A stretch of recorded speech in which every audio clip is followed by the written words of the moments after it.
नमस्कार, जनप्रभा सुपरफास्ट में आपका स्वागत है। मैं हूं हेमेंद्र सिंह। एक नजर डालते हैं आज की सुर्खियों पर। निर्वाचन आयोग ने गुजरात चुनाव की तारीखों का किया ऐलान। 1 और 5 दिसंबर को होगी वोटिंग, 8 को आएंगे नतीजे। चुनाव में दिव्यांगों के लिए बनाए जाएंगे 182 पोलिंग स्टेशन। 3,24,000 मतदाता पहली बार डालेंगे वोट। कांग्रेस द्वारा निष्पक्षता को लेकर कसे तंज पर आयोग का जवाब, कहा हम कहने से ज्यादा करने में रखते हैं विश्वास। राष्ट्रपति मुर्मू ने नागालैंड के गांव कोहिमा बार सेमेट्री का किया दौरा। महिला स्वयं सहायता समूहों के सदस्यों के साथ की बातचीत। पीएम मोदी ने सतर्कता जागरूकता कार्यक्रम को किया संबोधित, कहा बीते 8 वर्षों से व्यवस्था बदलने का कर रहे हैं प्रयास। पीएम मोदी बोले देश में खत्म हो गई घोटालों की गुंजाइश। रक्षा क्षेत्र में आत्मनिर्भरता पर जोर दे रही है हमारी सरकार। जेपी नड्डा ने हिमाचल के डलहौजी में जनसभा को किया संबोधित, कहा प्रधानमंत्री मोदी ने दुनिया में भारत का नाम किया रोशन। सुप्रीम कोर्ट ने खारिज की पूर्व जज द्वारा दाखिल की गई याचिका। बॉम्बे हाई कोर्ट का नाम बदलने की उठाई थी मांग। लाल किले हमले से जुड़े 22 साल पुराने केस में सुप्रीम कोर्ट का फैसला। आतंकी आरिफ की फांसी की सजा को शीर्ष अदालत ने रखा बरकरार। खड़गे ने मोरबी हादसे को लेकर पीएम मोदी से किया आग्रह, का ढीली जांच प्रक्रिया के लिए गुजरात सरकार से मांगे जवाब। जैविक हथियार मामले में रूस को मिला सिर्फ चीन का साथ। भारत ने यूएनएससी में पारित प्रस्ताव से बनाई दूरी। योगी की अध्यक्षता में हुई कैबिनेट बैठक में 22 प्रस्तावों को मंजूरी। नोएडा समेत 4 जिलों के ग्रामीण क्षेत्रों में लागू होगी कमिश्नर प्रणाली। राज्यपाल ने कुलपतियों की नियुक्ति में दखल का आरोप किया खारिज। आरिफ मोहम्मद खान ने सीएम पर लगाया तस्करों के संरक्षण का आरोप। केरल के राज्यपाल ने सीएम पिनराई विजयन को दी खुली चुनौती, का आरोप साबित कर दें तो मैं इस्तीफा देने को तैयार। गुजरात चुनाव को लेकर कांग्रेस अध्यक्ष ने बताया 8 संकल्प। 500 रुपए में सिलेंडर, 10 लाख तक मुफ्त इलाज का वादा। तिहाड़ जेल में मसाज करवा रहे हैं दिल्ली के मंत्री सत्येंद्र जैन। ईडी की शिकायत पर गृह मंत्रालय ने मांगी रिपोर्ट।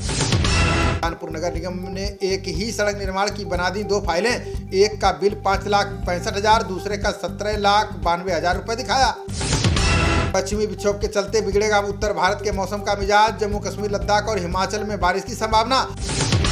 अक्टूबर महीने में भारत का सेवा क्षेत्र हुआ मजबूत। मांग बढ़ने और नई नौकरियों का मिला सहारा। इजरायल चुनावों में लिकुड पार्टी को स्पष्ट बहुमत मिलने के आसार। बेंजामिन नेतन्याहू फिर बन सकते हैं प्रधानमंत्री, मतगणना जारी। मुंबई की एक अदालत ने 2 अफसरों समेत 3 को ठहराया दोषी। सीमा शुल्क चोरी के मामले में 5.5 करोड़ का लगाया जुर्माना। सीबीआई ने टीएमसी नेता अब्दुल करीम खान से की पूछताछ। पशु तस्करी मामले में अनुव्रत मंडल का है सहयोगी। देश में बीते 24 घंटे में कोरोना के आए 1,000 से ज्यादा केस। 9 संक्रमितों की चली गई जान। एक्टिव केस 16,000 के करीब। मुंबई पुलिस ने ड्रग डीलर की 20 करोड़ की संपत्ति की जब्त। प्रेम प्रकाश सिंह ने ड्रग्स के धंधे से कमाए करोड़ों रुपए। दिल्ली की जहरीली हवा पर भाजपा नेता वरुण गांधी ने उठाया सवाल, कहा ना सरकार गंभीर ना जनता, अपनों को जहर देना बंद कीजिए।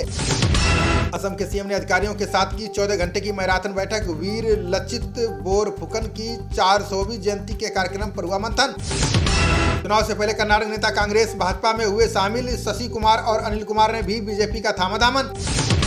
गोवा में 5 साल में सीबीआई को नहीं मिला भ्रष्टाचार का एक भी केस। अफसर बोले यहाँ हमारी जरूरत नहीं होती भ्रष्टाचारी गतिविधि। मस्जिद में कुरान जलाने के आरोप में मुस्लिम शख्स गिरफ्तार। पुलिस ने सीसीटीवी फुटेज के आधार पर की आरोपी की पहचान। एनसीपी नेता जयंत पाटिल ने योजनाओं के गुजरात जाने पर कसा तंज, बोले महाराष्ट्र के बजाय गुजरात सेवा के लिए बनी है शिंदे सरकार। 69 अंक टूटकर 60,836 के अंक पर बंद हुआ सेंसेक्स। 30 अंकों के नुकसान से 18,052 अंक पर पहुंचा निफ्टी। ईडी और सीबीआई के छापों के खिलाफ मैदान में उतरेगा यूपीए गठबंधन। झारखंड सरकार को अस्थिर करने के आरोप में 5 नवंबर को प्रदर्शन। उत्तराखंड मेडिकल कॉलेज में प्रवेश के लिए नहीं होगी मनोवैज्ञानिक जांच। विरोध होने के बाद सरकार ने जारी किया नया आदेश। दिल्ली के प्रदूषण में बढ़कर 38% हुआ पराली जलाने का हिस्सा। पराली के धुएं के मार्ग में होने से नोएडा में वायु प्रदूषण हुआ बदतर। 10 नवंबर से जयपुर में लगेगी अंतर्राष्ट्रीय इंडिया स्टोन मार्ट प्रदर्शनी। भारत और विदेशों से 350 से अधिक प्रतिभागी होंगे शामिल।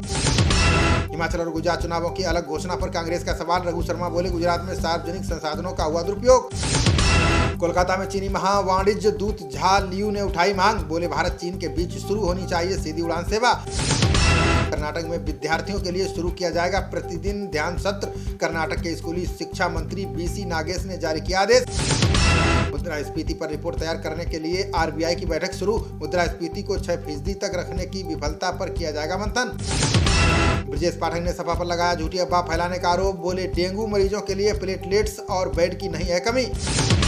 राजकुमार आनंद ने दिल्ली के मंत्री के तौर पर ली शपथ। राजेंद्र पाल गौतम के इस्तीफे के बाद खाली हुई थी मंत्री पद की सीट।